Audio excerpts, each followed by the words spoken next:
Hey, Mythicosians, old man Eric here from Mythic Earth, Mythic Americas. For those who don't know who I am one of the partners and one of the content writers. Also deal with a lot of the rule facts, events, and various other things for Mythic Earth.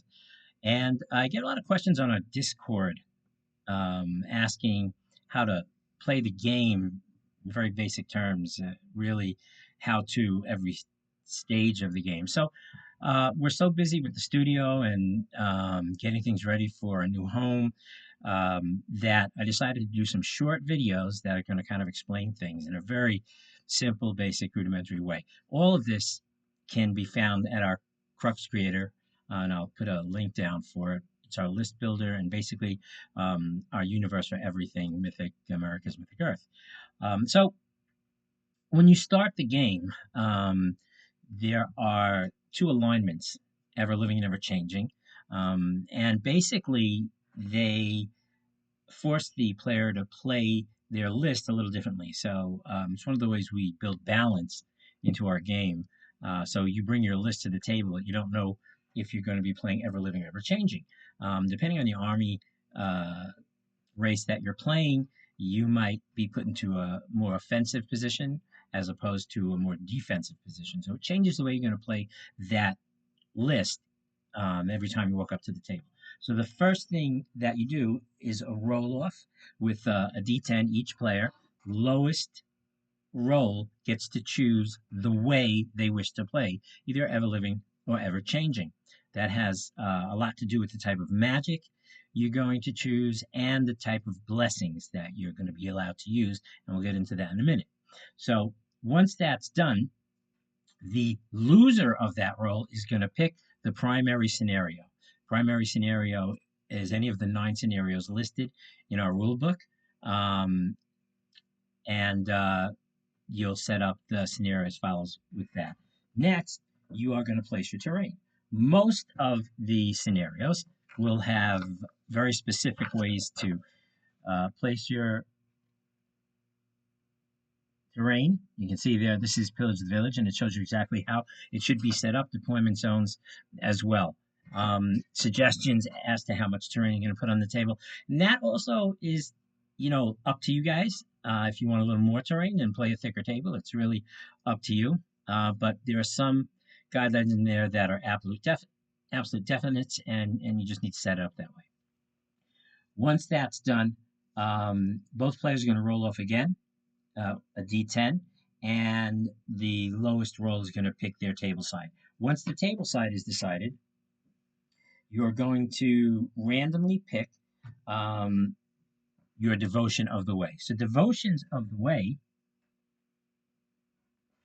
are basically secondary objections. These are my personal cards. These are the original graphics. We have new ones that you're going to be able to download soon. These are available in the rule book, so they're all listed. And pretty much the way you choose your devotion of the way is you just shuffle these cards, randomly pick 3 blindly. This is according to your way. So if you're ever living, you'd be picking from the ever livings deck.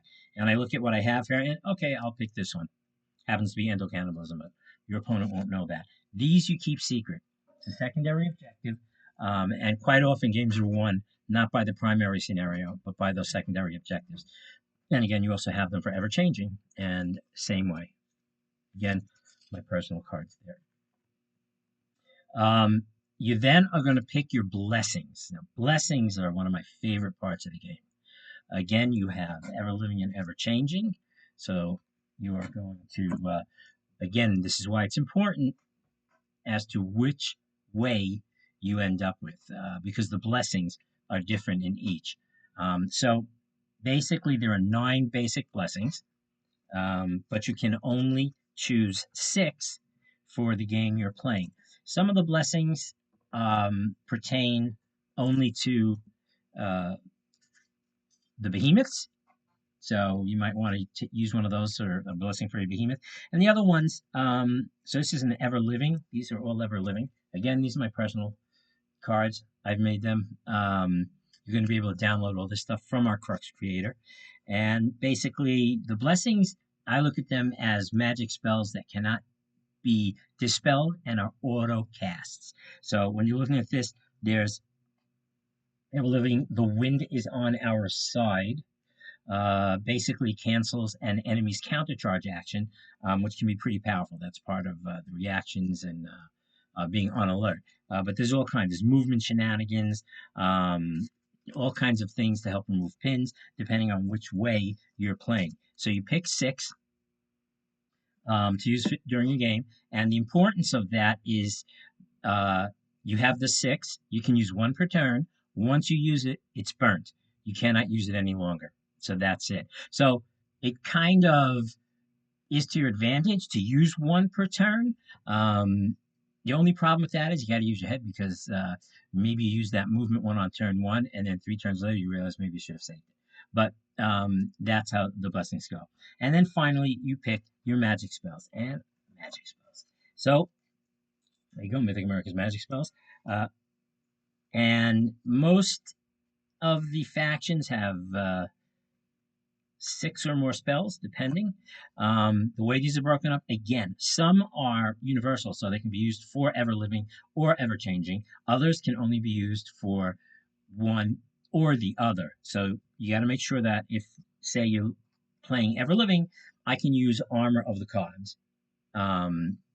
Because it's an ever living spell.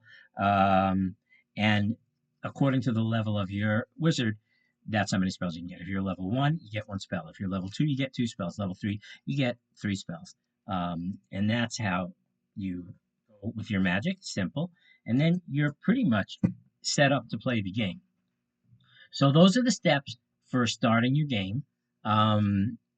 Next video, we'll get into first turn deployment, which is a little different than how the dice rolls go for the rest of the game. That's really it. Hope to see you on our Discord and from the other side of the table. Thanks much.